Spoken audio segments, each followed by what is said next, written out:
دائما أبدا على حبيبك خير الخلق كلهم مولاي صل وسلم دائما أبدا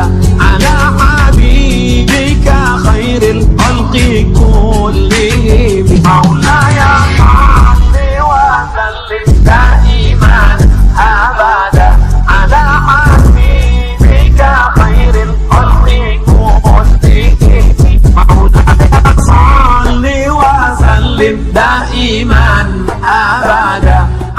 حبيبك خير الخلق كلهم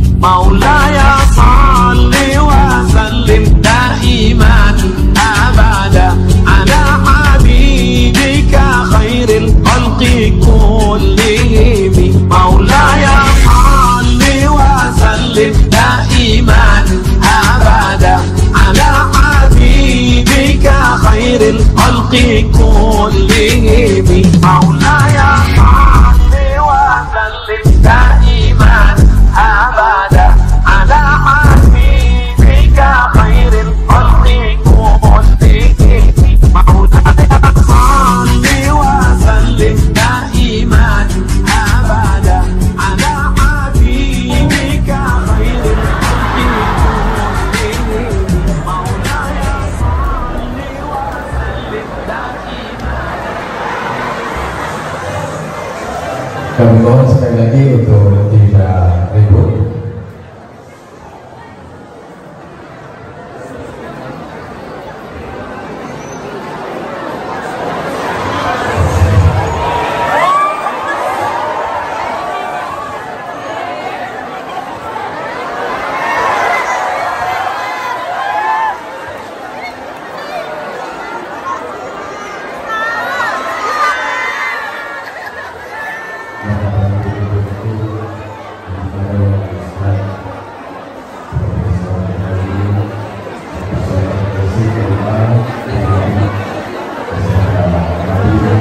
Prima.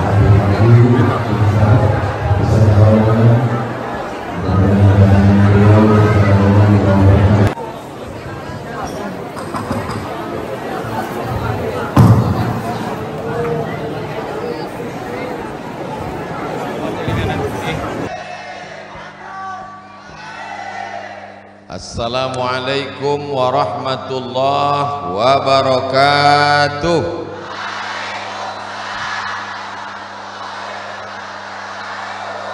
Kaifa halukum? How are you tonight? Pripun kabare?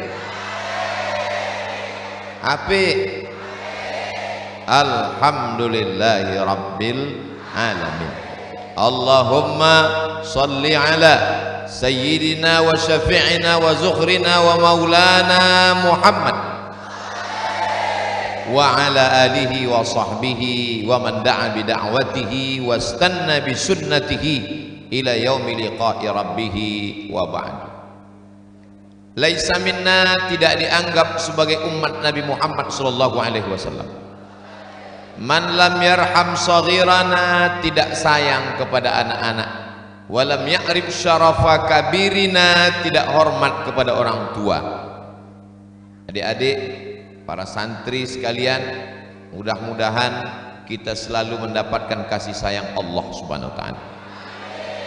Hadratul muhtaramin wal muhtaramat wal mukarramin wal mukarramat, hadirin wal hadirat, muslimin wal muslimat, mukminin wal mukminat yang belum bini dan belum besunat. Podo kabeh mlebu nang surga. Ini yang paling pinggir kanan, kakak kelas saya waktu di Mesir, angkatan 97, saya angkatan 98. Beliau wong Kito Galo, Al Mukarram Ustadz Irawan Takwa. Kemudian guru kita Sayyidi Al-Habib Mahdi bin Syihab. Kalau Ustaz Irawan dari Al-Azhar, Habib Mahdi bin Syihab itu dari Darul Mustafa, didikan dari Sayyidi Al-Habib Umar bin Hafiz. Mudah-mudahan anak-anak kita sampai menuntut ilmu ke sana. Yang sama kita hormati Ketua Yayasan Pondok Pesantren Sabilul Hasanah, Fadilatu Sahibul Fadilah Kiai Haji Muhammad Syarif bin Kiai Haji Muhammad Mudarris. Mudah-mudahan keberadaan kami di sini mendapatkan limpahan rahmat dan barokah. Tadi beliau mengatakan bahwa beliau dengan Ustadz Abdul Somad sama-sama mendapatkan satu kemuliaan kehormatan. Ustadz Somad dipanggil Syekh. Syekh itu artinya orang tua.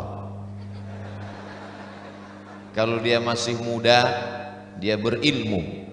Kalau dia sudah tua, berarti karena sudah lama dia hidup banyak makan asam garam.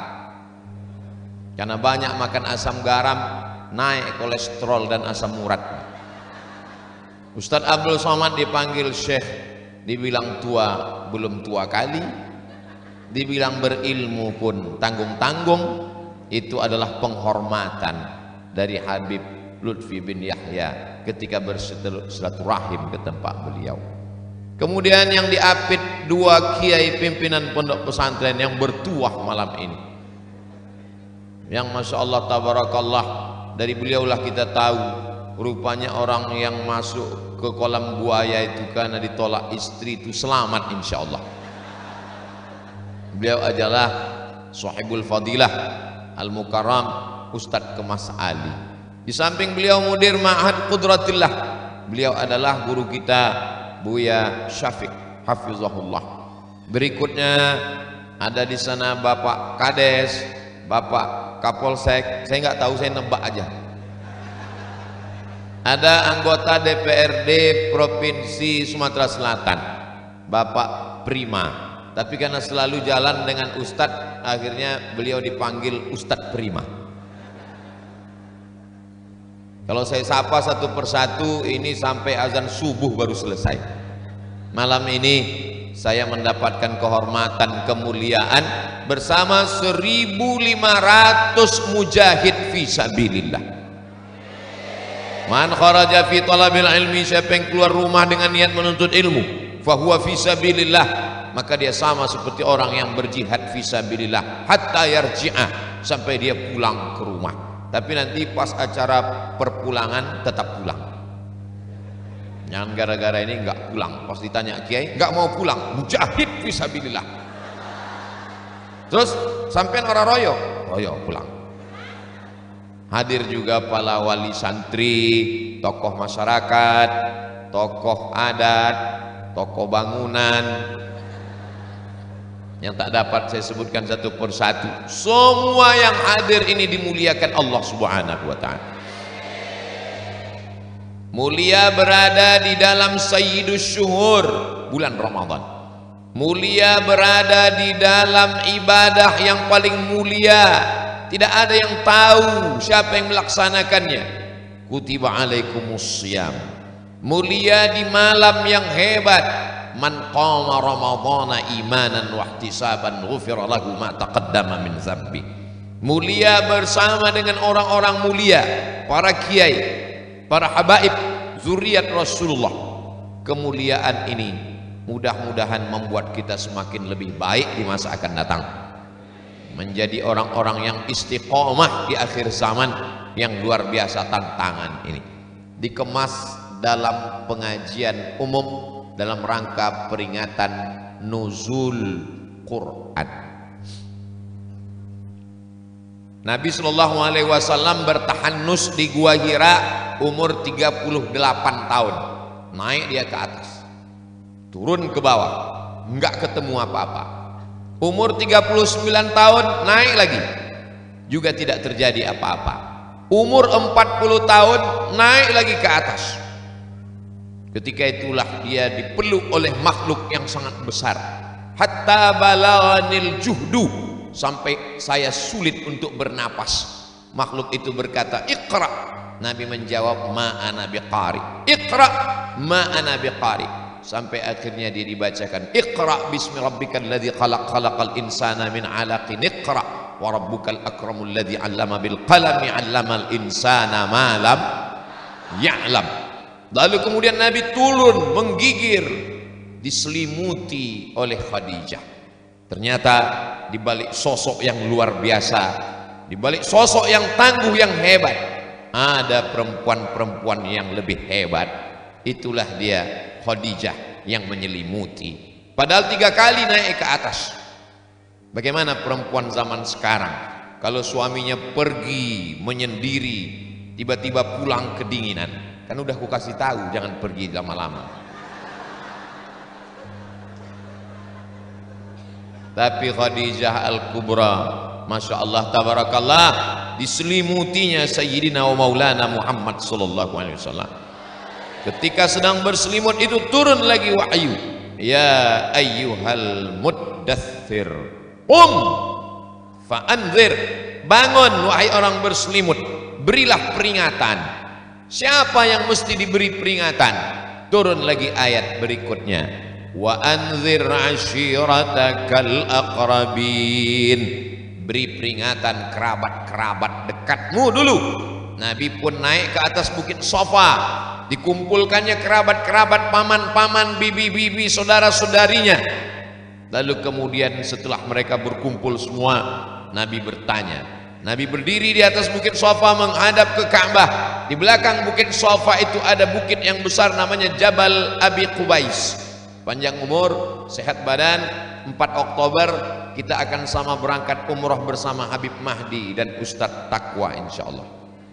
Ongkos tanggung masing-masing. Nabi lalu kemudian naik ke atas bukit Safa. Seandainya aku katakan di belakang bukit ini ada bukit paling besar Jabal Abi Qubais, di balik Jabal Abi Qubais ada pasukan tentara yang akan menyerang kita, apakah kalian percaya? Semua orang Makkah mengatakan sadaqnaka, we are believing you. Kami percaya, kami semuanya percaya, karena dari kecil engkau sudah kami gelar dengan panggilan Al-Amin, orang yang jujur, amanah, tidak pernah berbohong dan berdusta. Seandainya aku katakan di balik bukit ini ada pasukan bala tentara musuh yang akan meluluh lantakkan kita, apakah kamu percaya? Maka semua penduduk Makkah mengatakan kami percaya. Seandainya ku katakan ada malaikat Jibril yang sudah membawa wahyu kepadaku bernama kitab Al-Quran dan aku adalah nabi yang terakhir, apakah kalian percaya? Saat itu apa kata Abu Lahab? Tabban laka ya Muhammad, celaka engkau. Turun ayat, tabbat syada abi lahabin wa tabb ma aghna anhu maluhu wa ma kasab. Coba kita urut dari awal. Ketika Nabi berada di dalam, Iqra. Lalu kemudian dia menggigil diselimuti, ya ayyuhal muddaththir. Lalu kemudian perintah menyampaikan risalah Islam, wa anzir ashiratakal aqrabin. Lalu kemudian dihina oleh Abu Lahab, turun ayat membela, tabbat. Tapi ketika kita buka Quran, lembaran pertama Al-Fatihah. Setelah Al-Fatihah, Alif Lam Mim Dzalikal Kitabu La Raiba Fi Al-Baqarah. Habis Al-Baqarah, Ali Imran, An-Nisa, Al-Maidah, malah Iqra-nya di juz 30. Lalu orang pun mulai berpikir, habis peristiwa peringatan nuzul Quran, kalau begitu Quran yang ini bukan Quran yang turun kepada Nabi Muhammad sallallahu alaihi wasallam. Baca sendiri, mikir sendiri, nyasar sendiri. Kenapa bisa dia tarik kesimpulan demikian? Ini salah satu efeknya kalau tidak belajar di pesantren. Maka masukkanlah anak Anda ke pesantren Sabilul Hasanah, supaya dia ngerti antara anzalna dengan nazzalna. Kalau anzalna turun sekaligus, kalau nazzalna turun secara berangsur-angsur. Kenapa ada anzalna dan nazzalna?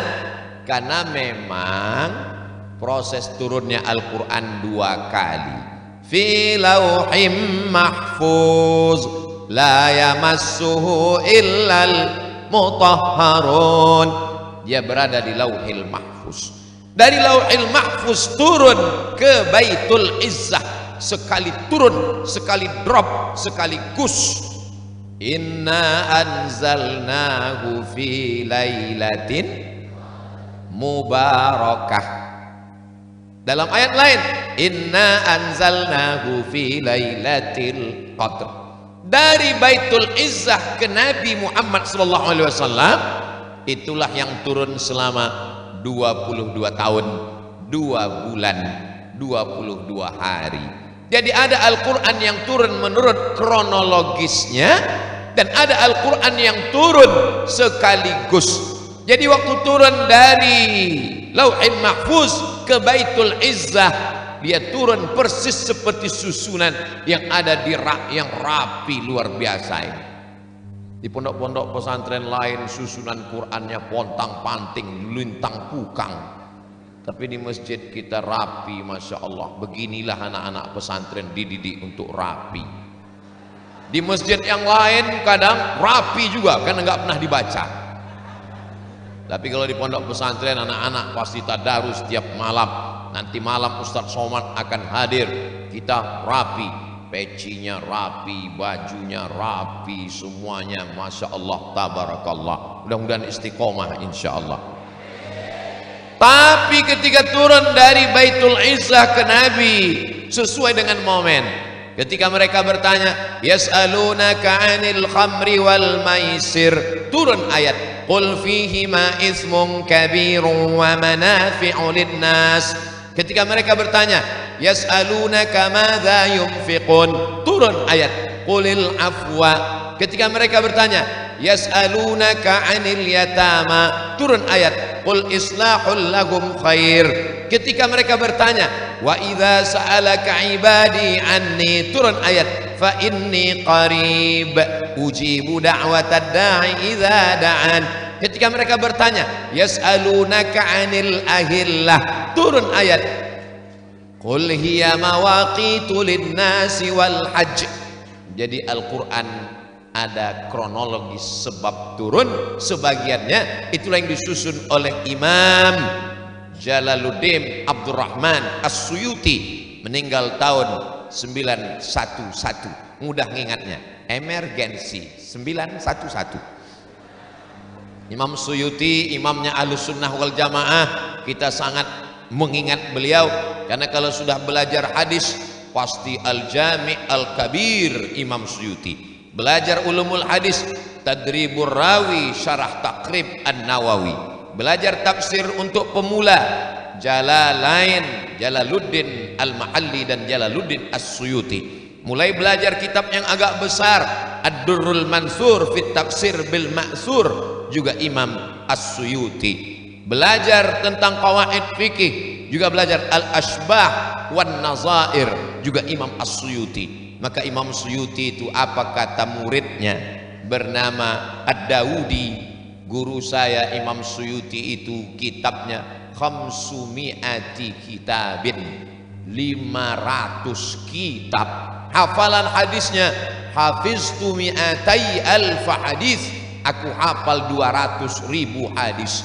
Law wajadtu aksara min dzalika, seandainya aku dapat lebih dari itu, la hafiztuha, pasti aku akan hafal juga. Walaupun Imam Suyuti itu kitabnya 500, hafalan hadisnya 200.000, tapi di ujung namanya tetap Jalaluddin Abdurrahman As-Suyuti Asy-Syafi'i, mengikut Imam Syafi'i, dan beliau adalah Al-Asy'ari, fikihnya Syafi'i, dan beliau berakidah Asy'ari.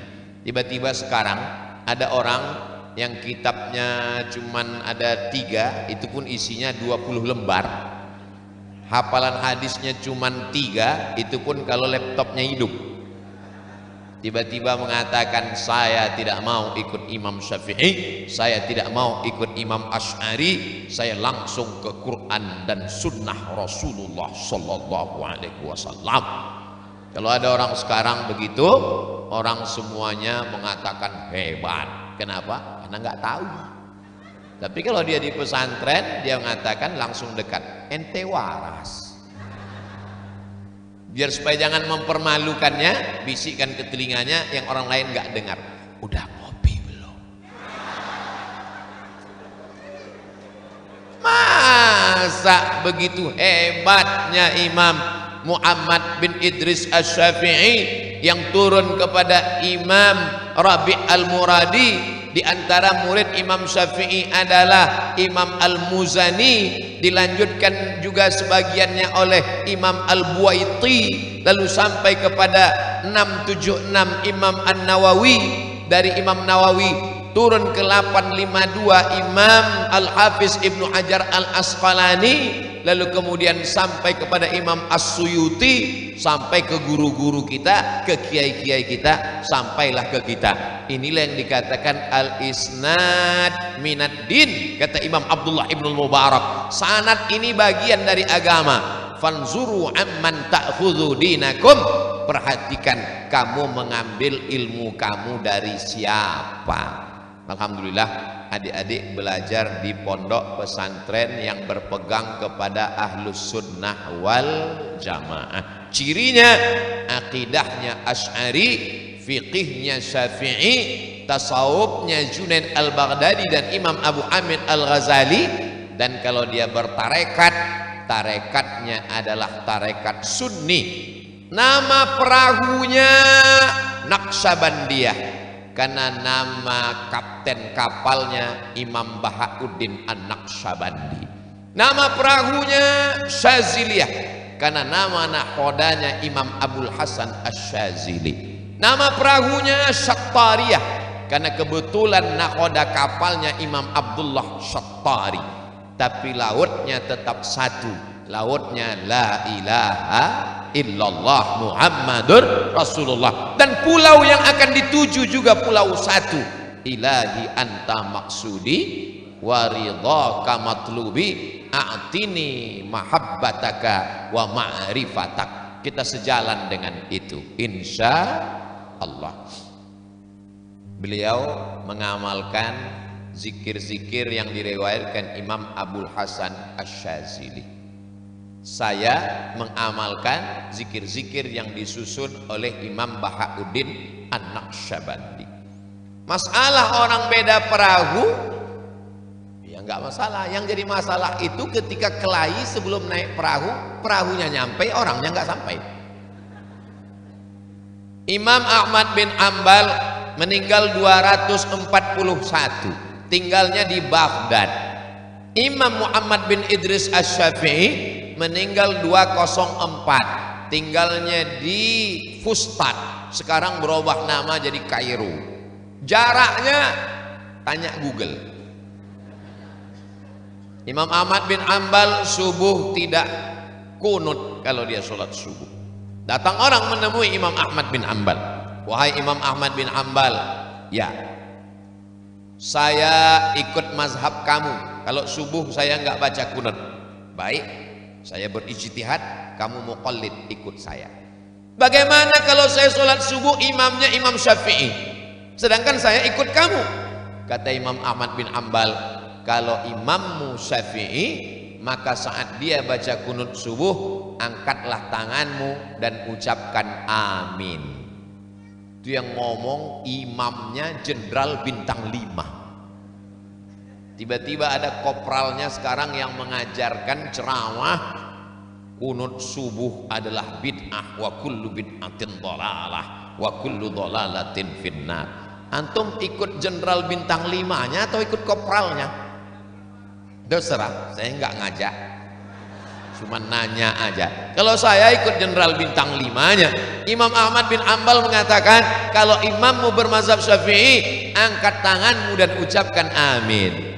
Allahumma hdina fi man hadait amin, wa afina fi man afait, amin, wa tawallana fi man tawallait, amin, wa barik lana fi ma a'tait, amin, wa qina bi rahmatika syarra ma qadait, amin. 5 itu diaminkan karena doa, sisanya adalah sana, pujian kepada Allah. Jadi ikut saja baca, fa innaka taqdi wa la yaqdu 'alaik wa innahu la yadhillu man walait wa la ya'izzu man adait tabarakta rabbana wa ta'ala falakal hamdu 'ala ma qadait nastaghfiruka wa natubu ilaik. Yang hafal, yang enggak hafal gerak-gerakkan aja mulut. Wa sallallahu ala sayyidina Muhammadin nabiyil ummi wa ala alihi wa sahbihi wa baraka wa sallam. Dulu sampai ke lain, antara yang ikut mazhab Ambali mengatakan tidak ada kunut, yang mazhab Syafi'i mengatakan ada kunut. Alhamdulillah sekarang udah nggak kelahi lagi karena sama-sama nggak sholat subuh. Dan yang nggak sholat subuh ketika ditanya kenapa kamu nggak sholat subuh, saya sudah buka Quran dari Al-Fatihah sampai ke An-Nas, nggak ada ayat yang nyuruh sholat subuh. Baca kalau nggak percaya. Marilah kita kembali kepada Quran. Quran nggak ada nyuruh sholat subuh. Dibuka-buka sama santri dari Sabilul Hasanah, ditunjukkan ayatnya. Aqimis sholata liduluki syamsi ila ghasaqil laili wa qur'anal fajri inna qur'anal fajri kana mashhuda. Ini sholat subuh. Mana? Ini itu Qur'anal fajri. Quran al-fajri artinya Quran yang dibaca waktu fajar. Ini namanya kebodohan yang terstruktur. Tidak bisa kembali ke Quran, baca terjemahnya, hanya modal bahasa Arab 2 SKS 16 tatap muka, potong libur pertemuan pertama, potong mid semester dan UAS ujian akhir semester. Hanya modal 16 pertemuan lalu baca Quran. Saya ketemu dengan mahasiswa semester 6 di kelas. Ustaz Somad, ya, menurut saya jilbab itu siapa yang mau silakan pakai, yang nggak mau nggak apa-apa. Saya belum pernah ketemu ayatnya. Ada nih Pak Ustaz, saya bacakan ya. Ya. Ya ayyuhan nabi, wahai nabi, qul li azwajika, katakan kepada istrimu, wa banatika, katakan kepada anak perempuanmu, wa nisa'il mu'minin, katakan kepada perempuan yang beriman, yudnina alaihinna min jalabibihin, hendaklah mereka memanjangkan kerudung mereka. Nah, ini Ustaz kan katanya hendaklah, artinya siapa yang enggak hendak ya enggak apa-apa. Dia hanya berpedoman pada kata satu, hendaklah. Lama saya menung. Ini kalau lama saya ngajar di sini 2 kemungkinan. Kalau enggak dia gila, saya gila. Ustadz semester ini ngajar mata kuliah. Apa nama mata kuliahnya, Prof? Nama mata kuliahnya studi teks tafsir. Berapa kali tatap muka? 16 tatap muka, potong pertemuan pertama, potong mid semester dan ujian akhir semester, tinggal 13. Jadi 13 kitab tafsir yang dibaca. Diawali dari tafsir yang paling tua, ditulis oleh Imam Abu Ja'far Ibnu Jarir At-Tabari. Lalu setelah itu tafsir berikutnya dibuang sanad-sanadnya oleh Imam Abul Fida Ismail Ibnu Katsir dalam tafsir Al-Qur'anil Azim. Nanti ada tafsir bir-ra'yi, ditulis oleh Imam Fakhruddin Ar-Razi, namanya tafsir Al-Kabir. Nanti ada tafsir berdasarkan riwayat-riwayat, itu adalah tafsir As-Sa'alabi dan tafsir Al-Khazin. Nanti Ustaz akan baca tafsir-tafsir bil ma'thur, Ad-Durrul Mansur fit tafsir bil ma'thur. Nanti Ustaz akan bacakan tafsir modern yang ditulis oleh para ulama di Mesir, namanya tafsir Al-Muntakhab. 13 kitab. Iya, saya pun masuk kelas. Di kelas itu isinya 30 orang. Saya tulis di papan tulis, Ja'a Muhammadan, Ra'aitu Muhammadin, Marartu bi Muhammadun. Terus saya suruh tulis, tolong luruskan yang salah. Yang bisa meluruskan cuma 3 orang. Yang mau dibaca tafsir Abu Ja'far Ibnu Jarir At-Tabari yang umurnya 1200 tahun. Lama saya menunggu. Pantasanlah Prof yang ngajar mata kuliah ini gak mau masuk, dikasih ke saya. Apa yang terjadi? Kenapa bisa begini? Ini gara-gara pendidikan kita tidak terstruktur dengan baik. Mestinya setelah dia belajar pondok, dari mulai matan Al-Ajurrumiyah, naik kepada Kawakib Durriyah, naik kepada Imriti, habis itu dia baca Alfiyah Ibni Malik, dia baca Syarah Ibni Aqil, mestinya dia meningkat kepada kitab-kitab tafsir. Alhamdulillah, sekarang sudah ada Ma'had Al-Jami'ah, sehingga naik ke atas Ma'had Ali. Kalau zaman dulu orang sudah belajar kitab kecil dari mulai matan takrib, habis itu naik ke Fathul Qarib, habis itu masuk kepada kitab-kitab besar, masuk ke I'anah, habis itu dia masuk kepada kitab Mahalli, habis itu dia masuk ke kampus belajar fikih Islam Sulaiman Rashid. Apa enggak lama dia termenung di dalam. Sekarang alhamdulillah kemajuan. Jadi adik-adik ke depan insya Allah tidak lagi ada halangan untuk melanjutkan pendidikannya. Mau ke Mesir, jumpai Ustadz Taqwa. Mau ke Darul Mustafa, jumpai Habib Mahdi bin Syihab. Mau pergi ke Maroko, nanti insya Allah sama Ustadz Somad. Tapi kalau ke Maroko tuh bagusnya ngambil hadis, ngambil tafsir. Kalau ngambil fikih hanya ada mazhab Maliki saja. Saya khawatirnya terpengaruh dengan mazhab Maliki, nanti pulangnya malah diusir orang kampung. Saya walaupun 2 tahun belajar di Maroko, nggak pernah saya bawa itu mazhab Maliki sekalipun. Mazhab Maliki nggak ada bismillahnya. Kalau Hambali dengan Hanafi, bismillahnya masih ada, walaupun sir. Bismillahirrahmanirrahim. Kalau Maliki nggak ada, langsung Allahu Akbar, Alhamdulillahi Rabbil Alamin, Ar-Rahmanir Rahim. Kunutnya sebelum ruku.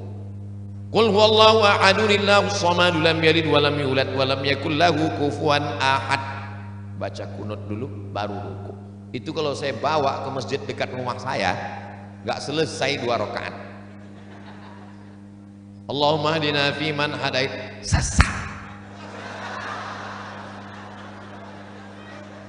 Bagi mereka yang biasa baca Bidayatul Mujtahid wa Nihayatul Muqtasid, Ibnu Rushd, oh ini dia yang dia baca Al-Fiqhul Islami wa Adillatuh setelah kuat fikih mazhab Syafi'inya, cuman untuk sekedar piknik aja, supaya jangan sampai jadi kurang piknik. Nggak apa-apa, tapi kalau untuk dibawa pulang ini berbahaya. Jadi Ustaz Abdul Somad belajar apa dulu di Darul Hadis? Ya belajar hadis, fikihnya ada, tapi hanya sekedar pengetahuan saja. Maka kalau ditanya, jawab pertanyaan. Menurut mazhab Abu Hanifah Imam Hanafi begini, menurut mazhab Imam Malik bin Anas Maliki begini, menurut Imam Muhammad bin Idris Asy-Syafi'i begini, menurut Imam Ahmad bin Ambal Imam Ambali begini. Tapi yang saya amalkan, karena kalau kita tidak begitu nanti masyarakat ini bingung. Saking bingungnya masyarakat ini, banyaknya pendapat mazhab, akhirnya kita buang semua mazhab ini, kita kembali saja ke Quran. Nyaman dengan baca Quran ini Pak Ustaz. Nggak ada mazhab, nggak ada qala fulan wa qala fulan wa qala fulan wa qala fulan wa qala fulan wa qala fulan. Pusing kepala kita Pak Ustaz. Gimana kamu memahami Quran? Saya baca Quran, ngerti bahasa Arab. Enggak Pak Ustaz. Terus kok tahu maknanya? Saya baca terjemah depak. Terjemah depak itu baca di ujung, diterjemahkan oleh Kiai Fulan, Kiai Fulan, Kiai Fulan. Berarti kau ikut ulama juga? Oh iya ya. Enggak bisa kita kembali ke Quran kalau tidak melalui ulama. Al-ulama warasatul anbiya. Saya sampai ke masjid, ketemu di masjid bapak-bapak pakai cincin emas. Lalu kata temannya di sebelah, enggak boleh pakai cincin emas. Kamu kok pakai cincin emas? Tanya Ustaz Somad. Saya segan juga mau mengharamkan. Kabarnya ini donatur masjid. Apa kata dia? Allah yang memerintahkan kita pakai cincin emas kalau mau ke masjid. Dalam hati saya, kok saya nggak pernah ketemu ayatnya? Dibacakannya ayatnya. Ya ayyuhalladzina amanu, hai orang yang beriman, khudzu zinatakum inda kulli masjid. Pakailah perhiasan kamu kalau kamu mau masuk masjid. Ini maka saya pakai. Ibu-ibu yang suka pakai perhiasan, gua banget ini. Padahal ayat itu ada asbabun nuzulnya, besti. Ayat itu bercerita, mohon maaf 10 jari saya angkat 11 dengan kepala. Ketika itu mereka umat musyrik jahiliyah tawaf di sekeliling Ka'bah, maaf uryanun taliq, tidak pakai pakaian sama sekali. Karena bagi mereka pakai pakaian masih ada dosanya. Kalau mau lepas dari dosa, lepaskan semua pakaianmu. Nah, akhirnya mereka tawaf di situ. Turunlah ayat, ya ayyuhalladzina amanu, hai orang yang beriman, jangan kalian ikut orang kafir musyrik. Khudzu zinatakum inda kulli masjid. Pakailah pakaianmu. Yang dimaksud dengan zinah di situ adalah pakaian, bukan perhiasan. Inilah bahayanya baca Quran, baca terjemahnya, pahami sendiri, nyasarnya rame-rame. Nggak cukup dengan di SMP, dia mesti ada akidah, ada fikih, ada akhlak, ada usul fikih, ada nahu, ada sharaf. Ini sekarang orang bukan main bangga kalau anaknya. Anak kamu di mana? SMP plus. Kamu SMP negeri, kamu SMP entah apa lagi. Pokoknya paling mahal itu anak saya. Anak kamu? Anak saya cuma di pesantren aja. SMP pelajarannya bisa dihitung jari, fisika, kimia, biologi, matematika, bahasa Inggris. Tapi anak di pesantren, akidah, akhlak, tajwid, arut qawafi, nahwu, sharaf, balaghah, ma'ani, bayan, mantiq, mutalaah, fikih, qawaidul fikih, usul fikih, hadis, mustalah hadis, mukhtaliful hadis, rijalul hadis, gharaibul hadis, tafsir, ulumul Quran. Jadi kalau ada anakmu yang nggak lulus di SMP negeri, nggak lulus di SMP swasta, daripada nggak sekolah masuk nanti ke pesantren, error dia.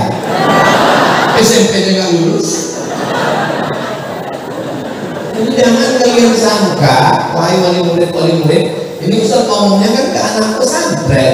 Wali murid kan banyak yang nggak hadir. Mereka memang nggak hadir, tapi mereka nonton di channel ini.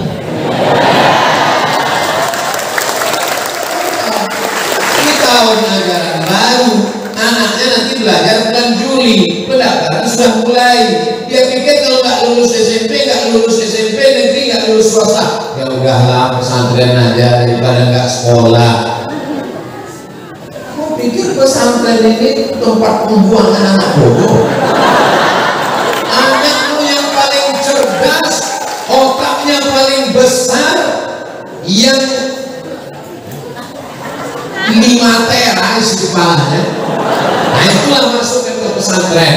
Karena mereka menghafal Quran, mereka menghafal nazam, mereka menghafal matan, mereka menghafal rawi. Tapi di samping itu mereka tetap belajar fisika, kimia, biologi, matematika, masalah.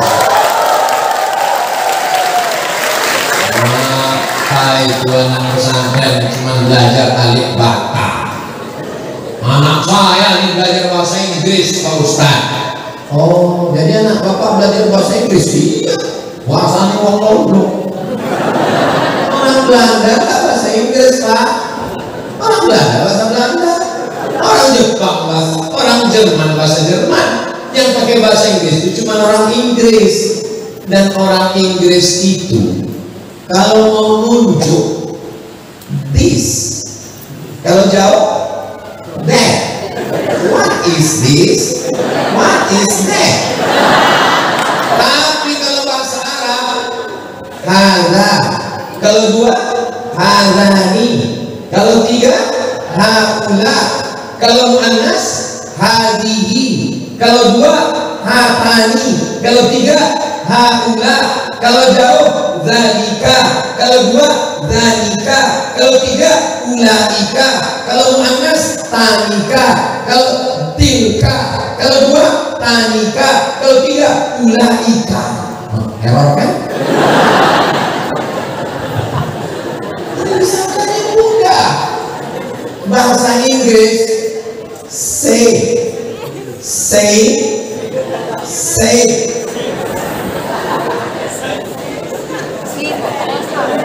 So. Tapi bahasa Arab qalu qalata qulna qulta qultuma qultum qulti qultuma qultuna qultu. Itu baru past tense. Belum lagi present dan future. Yaquluna. Belum lagi tasdid. Qala yaqulu qawlan qailun maqulun qailun. Qul la taqul. Bagaimana dia mau menghafal ini semua? Jadi jangan remehkan pondok pesantren. Masuk dulu, bapak-bapak, ibu-ibu yang mau meremehkan pesantren, coba di pesantren 1 semester aja. Gak usah lama-lama. Nanti setelah kau tahu, keluar baru kau bicara ke semua orang, persatuan orang-orang yang meremehkan pesantren. Kau presentasi tadi, dari tanya gimana perasaan 6 bulan di sana?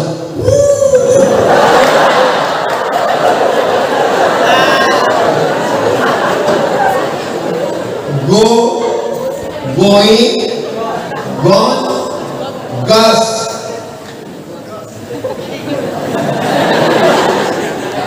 When? 5 cuma. Go, going, gone, goes. When? Bahasa Zahab, zahab, zahab, zahab, zahab, zahab, zahab, zahab, yadhhabu yadhhabani yadhhabuna tadhhabu tadhhabani yadhhabna tadhhabu tadhhabani tadhhabuna tadhhabina tadhhabani tadhhabna adhhabu nadhhab. Ini kan Al-Jumat ulama. Tiba-tiba orang kampung tahu, oh tuh ada santri dari pesantren Sabilul Hasanah pulang diundang selamatan. Lupa baca doa, baca aja itu.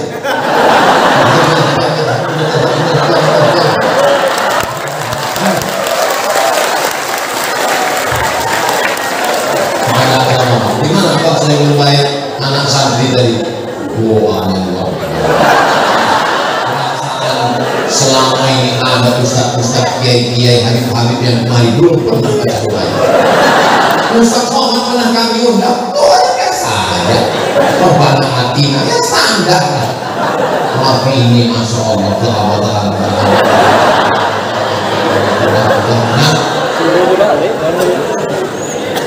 Harap yang dimuliakan Allah Subhanahu wa Ta'ala. Oh, tapi bahasa Inggris ini Pak Ustaz, pronunciation-nya, pengucapan word-nya luar biasa. Bahasa Inggris ini ada organization, ada ship-nya. Bahasa Inggris ini nggak boleh salah Pak Ustaz.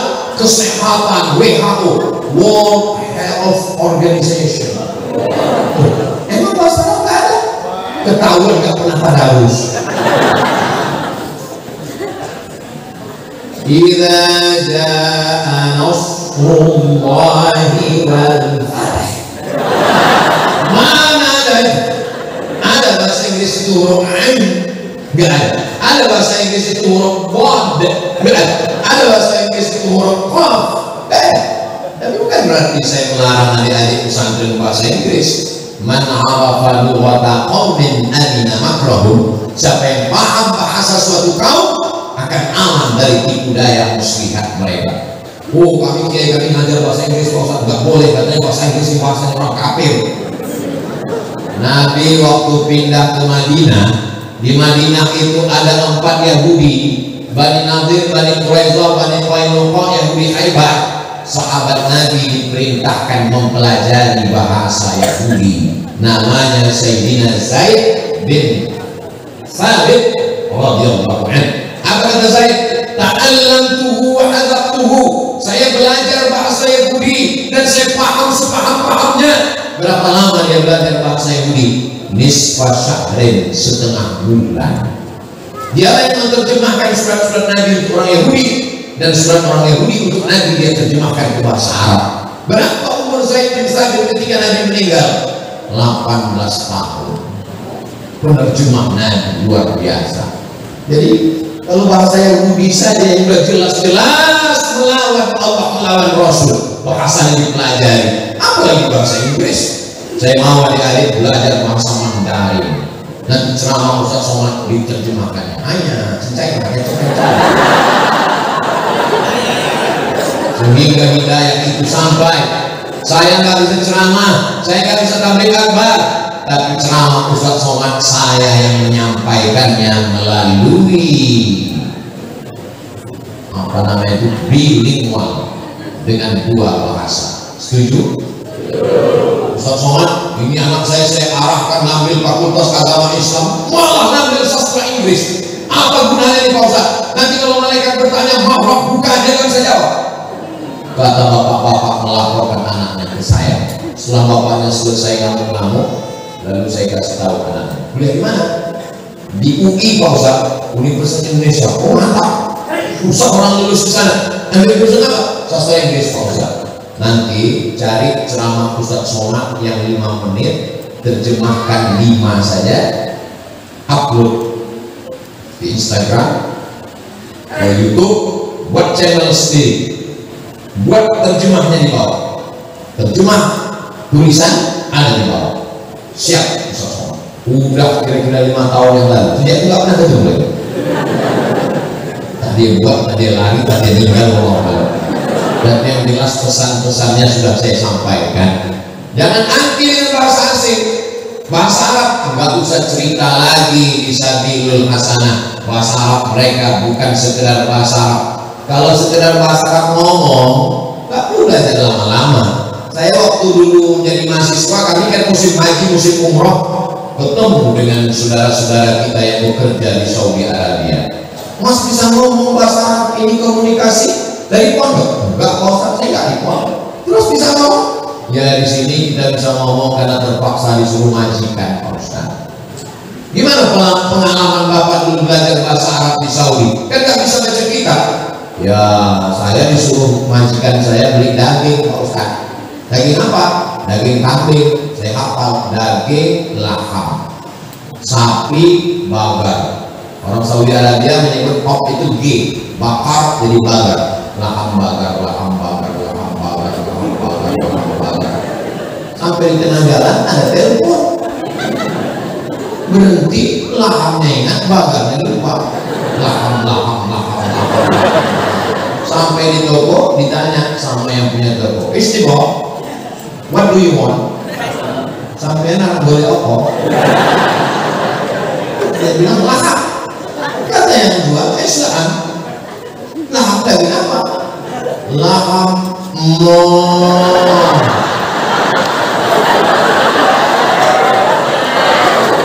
Jadi masalah bahasa ini asal terpaksa bisa.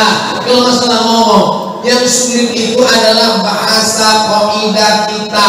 Ini kok mansub, ini kok kasrah, ini kok fathah, ini kok hasbun nun. Itulah yang adik-adik pelajari selama ini. Kalau masalah bahasa ngomong sehari-hari, bahasa sehari-hari, bahasa resminya kaifa haluka. Tapi begitu sampai di Saudi Arabia, kefal. Kalau perempuan, kefal. Sampai ke Maroko, sampai ke Mesir, berubah tidak lagi kefal, izayya. Kalau perempuan, izayyi. Sampai ke Maroko, labas anik, ini semuanya saya labas, saya labas, bulu-bulunya, tanah. Macam kumur-kumur aja ya. Sampai ke Irak, Islam itu bisa sendiri dengan komunikasi, tapi fokuslah bahasa kitab. karena tidak semua orang Arab bisa baca kitab. Tapi kalau adik-adik sudah bisa baca kitab, bisa bahasa ilmiah, bahasa sehari-hari, bahasa slang, belum tentu bisa baca kitab. Tapi kalau sudah bisa baca kitab, selamat. Seluruh Arab dari Yaman sampai Maroko kalian bisa, asal bisa baca kitab. Ada orang yang nggak pernah ke Arab, tapi tamat pondok, nahwunya oke, soroknya oke, balaghahnya oke, keluar dari Masjidil Haram nyasar sendirian, tapi dia bisa baca kitab. Dia dekat ke polisi, dia ingat jumpa sama polisi, assalamualaikum, waalaikumsalam, ihdinas sirata. Polisi tidak paham bahwa dia nggak tahu. Kata polisinya, istighfar, kamu mau apa? Isfi, ada apa kamu? Minal dhalin. Termasuk orang yang sesat. Itu dengan jalan ke hotel. Nanti pikirkan, oh kartu kamu di sana. Sampai di sana ditanya sama resepsionisnya, lantai berapa? Sana sarokaan.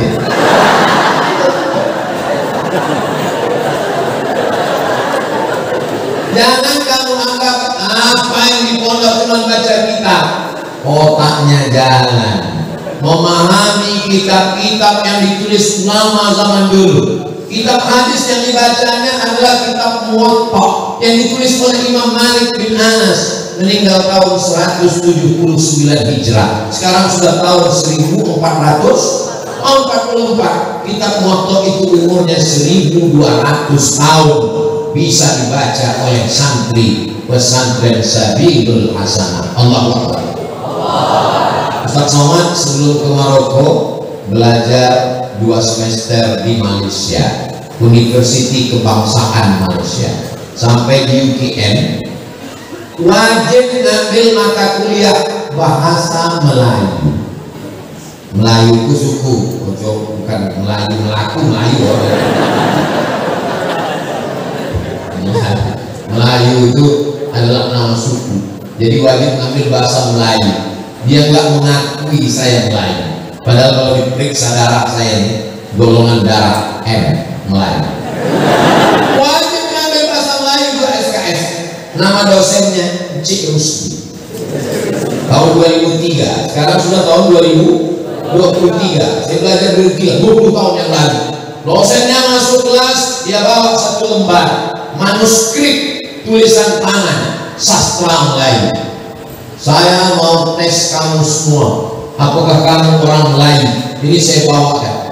Kami baca manuskrip Melayu, umurnya 100 tahun yang lalu, nggak ada yang paham. Padahal orang Melayu dites manuskrip Melayu, umur baru 100 tahun nggak paham. Tapi anak di pesantren membaca kitab Muwatta Imam Malik 1200 tahun faham. Membaca kitab Sahih Al-Bukhari, Imam Bukhari meninggal tahun 256, umur kitab itu 1100 tahun paham. Membaca Sahih Muslim, Imam Muslim meninggal tahun 261, umur kitab itu 1100 tahun paham. Membaca kitab Ihya Ulumuddin, Imam Abu Hamid Al-Ghazali, Imam Ghazali meninggal 505, umur kitab itu 1000 tahun paham. Membaca Al-Asbah wa Nazair, Imam Suyuti meninggal 911, kitab itu umurnya 500 tahun paham. Pesantren hebat atau nggak hebat? Kemudian selama ini kalau ditanya, kamu sekolah di mana? Kenapa nggak punya kepercayaan diri? Katakan, saya dari pesantren Sabilul Hasanah. Apa hebatnya Sabilul Hasanah? Kamu berdoa tiap hari berapa kali, Rabbana atina fid dunya hasanah wa fil akhirati hasanah. Tahu kamu jalan hasanah? Enggak tahu. Saya baru malam ini sampai kemari. Banyak yang tahu hasanah, tapi enggak semua tahu jalan menuju hasanah. Kalau mau tahu, datanglah ke Sabilul Hasanah. Allahu Akbar. Ya, iklan itu memang setiap 15 menit sekali. Siapa yang bisa menjaga anaknya dari mulai bangun tidur sampai tidur lagi? Enggak ada. Ibu-ibu sanggup mengontrol anaknya dari bangun tidur sampai tidur lagi? Enggak ada. yang bisa menjaga itu tinggal pondok pesantren. Saya satu kamar waktu jadi dewan juri musabaqah tilawatil Quran dengan Pak Doktor dosen UIN. Pulang dari nguji dari hotel nggak bisa tidur malam. Pak Dokter, Pak dosen nggak tidur malam kenapa? Anak saya kira-kira sekarang di mana ya Pak Ustaz? Saya khawatir jangan-jangan dari sore dia cabut sekolah dibawa temannya ke mall. Jangan-jangan minumannya disuntik pakai obat penenang, jangan-jangan dia dibawa nonton, jangan-jangan jilbabnya udah masuk tas. Tidak ada yang menenangkan orang tua zaman sekarang. Yang bisa menyelamatkan anak tinggal satu, pesantren. Maka yang sudah menyerahkan anaknya ke pesantren, alhamdulillah. Yang belum memasukkan anaknya ke pesantren, insya Allah 2023 anak masuk pesantren. Amin. Yang sudah saya kasih tahu nggak juga masuk anak ke pesantren, waspada. Game online, pinjol, seks online, oh macam-macam. Nauzubillah. Bahkan sekarang ibu-ibu bukan lagi mengajukan anaknya, suami saya Pak Ustaz lebih tertarik melihat handphonenya daripada saya Pak Ustaz. Siapa yang bisa menyelamatkan anak-anak ini? Polisi di negara Kesatuan Republik Indonesia tidak sesuai lagi jumlahnya dengan rakyat Indonesia. Kalau mau diangkat lagi penerimaan, terlalu besar bengkak APBN APBD kita. Dan bagaimana cara mengatasinya supaya beban bapak-bapak dari kepolisian, Kapolsek, Kapolres, Kapolda, Kapolri ringan? Solusinya masukkan ke pesantren. Kalau ada orang mengatakan anak saya takut nanti kalau ke pesantren dia menjadi radikal kepala kau kena pukul. Negeri ini merdeka karena santri.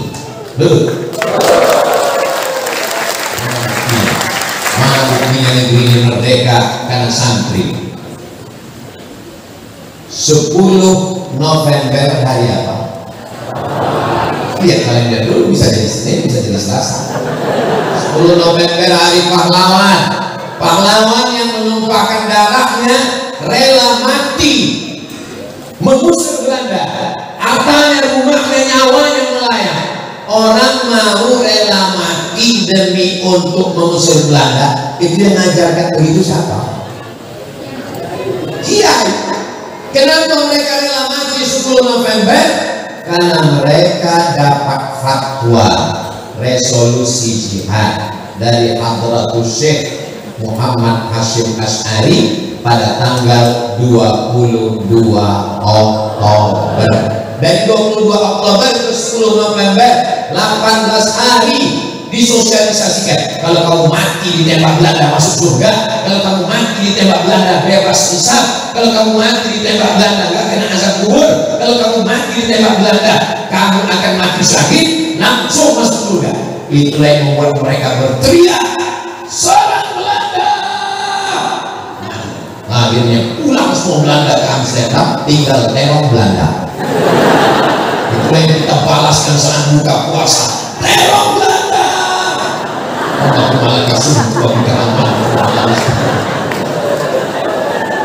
Ini orang menyepelekan pesantren. Negeri ini merdeka karena santri. Allah Akbar. Tidak ada kiai yang mengeluarkan fatwa, tidak ada santri yang berjuang. Mungkin kita masih lagi dijajah oleh Belanda. Pulang Belanda, datang Jepang. Pulang Jepang, membangun komunis. Siapa yang menghancurkan itu semua? Makanya sila pertama adalah untuk santri. Pancasila satu, Tuhan yang Maha Esa.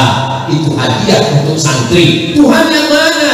Buka preambul pembukaan Undang-Undang Dasar 1945. Atas berkat rahmat Allah yang Maha Kuasa dan keinginan bangsa Indonesia yang luhur, dengan ini menyatakan kemerdekaannya. Loh, Ustadz kok tahu? Itu bacaan saya setiap hari Senin, guys. Saya setiap hari Senin tukang bacakan itu pembukaan Undang-Undang Dasar 1945. Nggak percaya? Tanya guru SD saya. Siapa yang masuk ke dalam hutan suku Talang Mamak pedalaman Riau 5 jam naik mobil dari Pekanbaru, tinggalkan di tepi sungai, naik perahu sampan ke pedalaman untuk memakukan bendera merah putih dan mengajar anak-anak upacara. Udah kalian tonton videonya? Kalau belum nanti saya share. Negara Kesatuan Republik Indonesia. Santri-santri siap jaga NKRI? Siap jaga kiai? Siap jaga habaib? Takbir! Nanti hari Jumat akan pulang ke rumah, tunjukkan identitas kalian sebagai santri. Begitu sampai, langsung pengurus masjid datang. Mohon maaf adik santri, kebetulan khotib hari ini demam batuk panas gara-gara minum es cendol 2 drum. Mohon nanti adik khotib menggantikan ya. Maka adik santri mengatakan siap, siap jadi khotib. Begitu, jangan nanti setiap hari Jumat ngilang, setiap hari Jumat ngilang, naik ke atas. Jamaah yang dimuliakan Allah, pada Jumat ini kita mendapatkan keberuntungan yang luar biasa. Yang pulang ini ke kampung halaman ini akan jadi khotib kita. Nahunya, sorobnya, balaghahnya, mantiknya, bayannya, fikihnya, akidahnya sedang panas-panasnya, naik khotib. Assalamualaikum warahmatullahi wabarakatuh. Allahu akbar, Allahu akbar. Setelah itu dia pun khutbah. Alhamdulillah wassalatu wassalamu ala Rasulillah. Ya ayyuhalladzina amanu taqullah. Allahumma salli ala sayyidina Muhammad wa ala ali sayyidina Muhammad. Usikum wa nafsi bi taqwallah. Allahumma ighfiril muslimina wal muslimat. Duduk. Habis itu dia berdiri khutbah yang kedua. Alhamdulillah wassalatu wassalamu ala Rasulillah. Asyhadu an la ilaha illallah syarikalah wa asyhadu anna Muhammadan abduhu wa rasuluh. Usikum wa nafsi bi taqwallah. Allahumma ighfiril muslimina wal muslimat. Duduk. Langsung aman. Selesai sholat, heran orang kampung. Ini kok cepat sekali? Ini khusus edisi akhir Ramadan. Yang penting rukun-rukunnya selesai. Alhamdulillahnya ada, sholawatnya ada, ayatnya ada, wasiat takwanya ada, doanya ada. Selesai. Kalian kan minta khotib kan? Ya udah selesai. Allahu Akbar. Saudara yang dimuliakan Allah Subhanahu wa taala, nanti kalau diminta, kebetulan pada malam ini kita biasanya habis sholat isya menjelang tarawih ada kultumnya. Malam ini alhamdulillah ada santri kita pulang, kita minta kultum. Bicaralah, bicarakan ayat-ayat Al-Quran, jangan ngomong ngalur ngidul ngetan semua pusing jamaah. Bicarakan aja. Pada malam hari ini yang kita bahas adalah tentang Al-Quran. Mengapa kita bahas Al-Quran? Karena memang Ramadan ini adalah syahrul Ramadan alladzi unzila fihi Al-Quran. Untuk apa tujuan kita hidup di dunia ini? Wa ma khalaqtul jinna wal insa illa liya'budun. Untuk apa di antara ibadah diwajibkan Allah Subhanahu wa taala? Kutiba alaikumusyiyamu kama kutiba alal ladzina min qablikum la'allakum tattaqun. Apa saja sifat orang yang bertakwa? Alladzina yunfiquna fis sarra'i wad dharra wal kazimina al ghaiz wal 'afina 'anil nas wal ladzina idza fa'alu fahishatan aw zalamu anfusahum zakarullah fastaghfiru lidzunubihim wa may yaghfiru dzunuba illallah wa lam yusirru ila ma fa'alu wa hum ya'lamun. Bagaimana kita mati nanti? Wala tamutunna illa wa antum muslimun. Kemana tujuan kita nanti kalau sudah mati? Alladzina amanu wa amilus solihati ulaika ashabul jannah wa hum fiha khalidun. Demikianlah kultum ini. Terima kasih. Assalamualaikum warahmatullahi wabarakatuh. Begitu adik-adik nanti, tunjukkanlah kalian anak pesantren yang baca kitab, yang hafal Quran, menguasai hadis. Siap? Insya Allah. Lalu kemudian kalau diminta jadi imam, maju. Jangan pura-pura masuk jadi imam. Maju ke depan, banggakan kiaimu, banggakan almarhum Kiai Haji Muhammad Mudarris sehingga bacaanmu mengalir. Wa qul i'malu, beramallah, fasayarallahu amalakum, Allah melihat amal kamu, wa rasuluhu, Rasulullah melihat, wal mu'minun. Kata ahli tafsir, apa makna mukminun? Orang tuamu, gurumu dari alam barzah melihat perbuatanmu. Betapa bangganya kiai melihat kamu jadi imam sholat tarawih. Allahu Akbar. Bismillahirrahmanirrahim. Alhamdulillahirabbil alamin arrahmanir rahim maliki yaumiddin iyyaka na'budu wa iyyaka nasta'in ihdinas siratal mustaqim siratal ladzina an'amta 'alaihim ghairil maghdubi 'alaihim waladdallin. Amin. Bismillahirrahmanirrahim. Nun. Allahu akbar. Kalau saya sholat ditanya orang, suaminya nanya, "Sapa sing imam go?" Imam iku wapi tenan, Mas. Jangan mempermalukan kiai. Alhamdulillah Ustadz Somad, atas saran Ustadz anak saya masukkan pondok. Tapi ada yang perlu saya tanyakan Pak Ustadz. Apa namanya Bu? Anak saya itu kok sholat duhanya itu pakai kunut ya Pak Ustadz? Saya nggak mau ini terjadi. Ini memang pernah terjadi tapi bukan di Sumatera Selatan. Ini terjadi di planet Mars, Neptunus, Merkurius dan Pluto. Ustadz kan selalu jawab pakai mazhab Hanafi, Maliki, Syafi'i, Hambali. Kalau duha pakai kunut itu mazhab apa ya Pak Ustadz? Nah, dijawab takut orang tuanya down. Itu anak ibu kesiangan, Bu. Kalau di sini bangunnya jam 3, jam 4 tahajud, maka saat nanti bangun tahajud jugalah. Nah, saya tidak ingin kamu mentang-mentang tamat pondok pulang lalu manggil bapaknya yang belum sholat, ibunya yang belum pakai kerudung, ya ayyuhalladzina kafaru.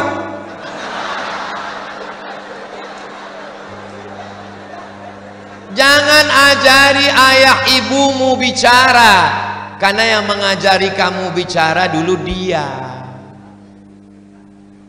Jangan ajari dia untuk tentang kebenaran. Tapi saya ingin ayahmu terbuka pintu hidayah karena perbuatanmu, bukan karena lisanmu. Malam-malam jam 2 malam dia bangun. Selama ini kalau dia bangun malam, keterangan ngising. Malam itu dia terbangun mau ke toilet, tiba-tiba pintu kamarmu terbuka sedikit, sayup-sayup dia dengar. Ya heran. Bismillahirrahmanirrahim. Ar-Rahman 'allamal Qur'an, khalaqal insan, 'allamahul bayan. Diintipnya, oh Allah, TV belum mati.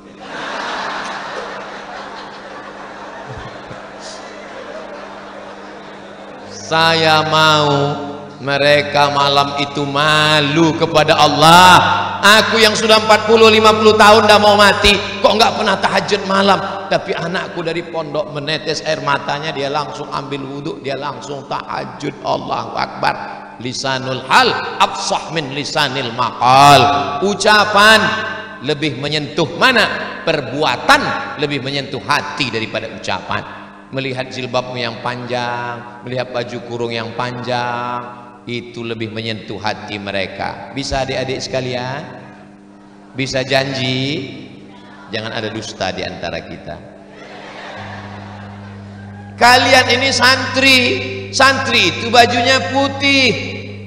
Orang kalau pakai baju putih, netes satu tetes kopi aja langsung kelihatan. Beda sama orang pakai baju hitam. Satu gelas tumpah orang nggak tahu. Kalian ini santri, maka dikit aja perbuatan kalian, nggak pakai peci aja, nggak pakai sarung aja, orang langsung ngomong, oh katanya santri kok nggak pakai sarung. Oh, apa itu? Maka jaga sarungnya, jaga pecinya, jaga bajunya. Andai ya, andai tadi Ustadz Somad datang ke pesantren Sabilul Hasanah pakai celana jeans, pakai baju kaos dalam, pakai jaket kulit dan bawa helm. 4 mazhab Hanafi, Maliki, Hambali, Syafi'i, adakah yang menyalahkan? Enggak ada. Datang saya pakai helm. Hi guys, are you ready to rock? Enggak salah menurut fikih, tapi menurut adab.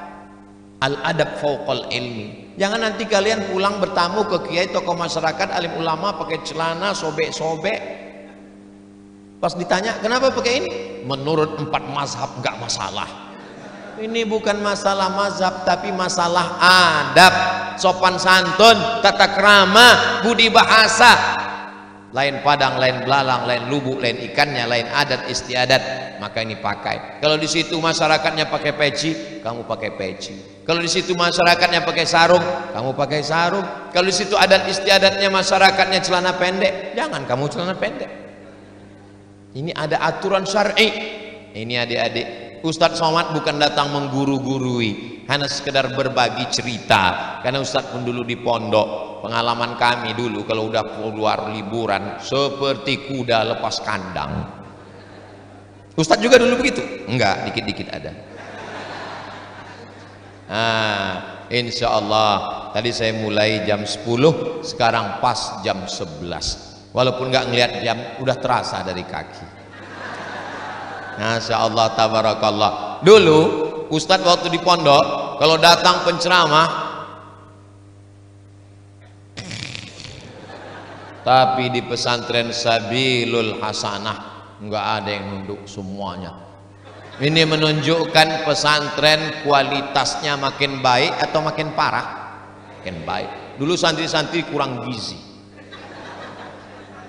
Kalau ada orang ngantuk waktu dengar pengajian, 2 kemungkinan. Pertama, diganggu setan. Yang kedua, cacingan. Enggak ada alasan di bulan Ramadan diganggu setan, karena setan diikat semua. Pas ditanya, setan kau ada ganggu?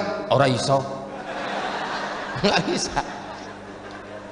Tapi di pesantren Sabilul Hasanah, mata saya tajam melihat dari ujung ke ujung. Santrinya Masya Allah, di atas rupanya ada, itu tangannya keluar.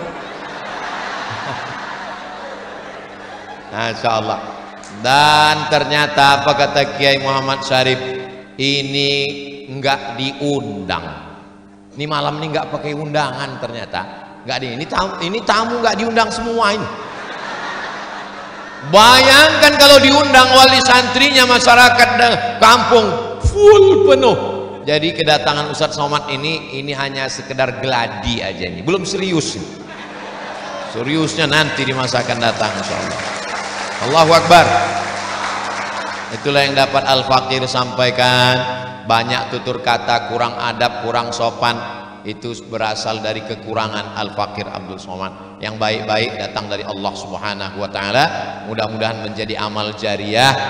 Ketika adik-adik khatam Quran, jadi kiai, jadi ustadz, buka pondok, sedikit banyak mengalir juga pahalanya untuk Abdul Somad insyaallah. Di akhir majelis mari kita aminkan doa Sayyidi Al-Habib Mahdi bin Syihab. Mudah-mudahan anak kita semuanya soleh dan solehah, keluarga kita sakinah mawaddah warahmah, orang tuanya tenang karena anak-anaknya yang sudah terselamatkan dari LGBT, dari riba, dari narkoba, dari judi online, dari PlayStation, selamat semuanya insyaallah. Terima kasih atas segala perhatian. Ala hadhihi niyah wa kulli niyatin salihah. Al-Fatihah.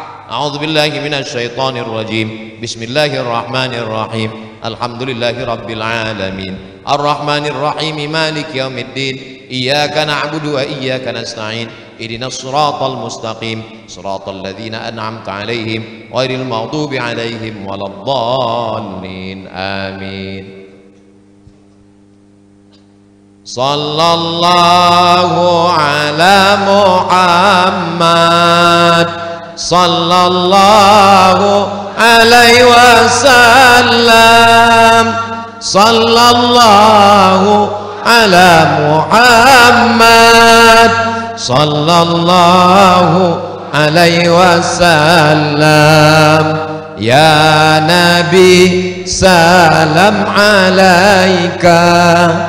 Ya Rasul salam alaika. Ya Habibi salam alaika. Salawatullah alaika. Doa kita lebih cepat diijabah kalau diiringi dengan solawat, bukan somat.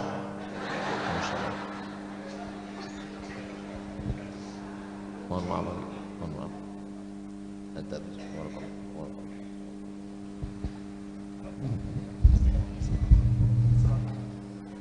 الفاتحة بالقبول والإقبال صلاح كل حال والأحوال والوصول إلى مقام الرجال من نية الفتوح والمنوح والرسول صالح الجسد والروح وتوبة النصوح يتوب علينا وعليكم جميعا توبة نصوحة زكينا بها قلبا وجسما وسرا وروحا وما نويته وما نوينا وما عملته وما عملنا وما نوى رجالنا ومشايخنا الصالحون الله يدخل نياتنا في نياتهم وعملنا في أعمالهم وقصدنا في قصدهم وأخلاقنا في أخلاقهم يمدنا من مددهم يعيد علينا بركاتهم وأسرارهم وأنوارهم وعلومهم ونفعاتهم في الدين والدنيا والآخرة ونستحضر أرواحهم الطاهرة الزكية في هذا المجلس المبارك وأن الله يبارك لنا فيما بقي من رمضان يرزقنا وإياكم ليلة القدر وحسن الختام وأن الله يفتح علينا وعليكم وعلى جميع طلاب العلم فتوح العارفين ويفقهنا في الدين ويفهمنا تأويل ويهدنا إلى سواء السبيل ويرزقنا وإياكم جميعا كمال الإخلاص واليقين ويجعلنا من العلماء العاملين دعاة ناصحين غير ضالين ولا مضلين ويجعلنا متحبين في الله متأخين في الله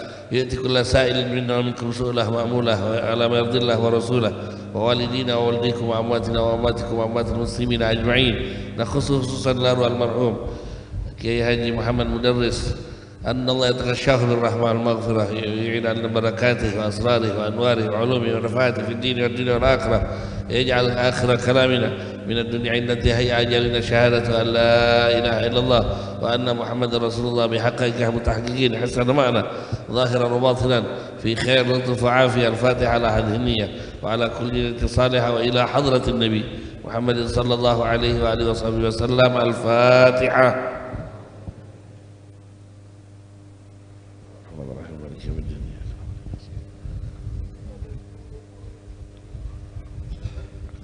اللهم يا مجمل لا تحمل إن من عاداتك الجمالة جمل الدنيا والأخرى خليها تعبر سهالة. اللهم يا مولانا يا مجيب يا حاضرا لا يغيب توسلنا إليك بالحبيب تأتي حاجاتنا قريب يا محول الأحوال حول أحوالنا وأحوال المسلمين إلى أحسن حال بحق سيدنا محمد مولى بلال وهؤلاء الرجال رب بهم وبآلهم عجل بالنصر وبالفرج يا البعل الشفاعة كل كربة تنجلي وبكم يا أهل الولاية كل حاجة تنقضي. وصلى الله على سيدنا محمد وآله وصحبه أجمعين والحمد لله رب العالمين. قبول. Subscribe, like, share and comment.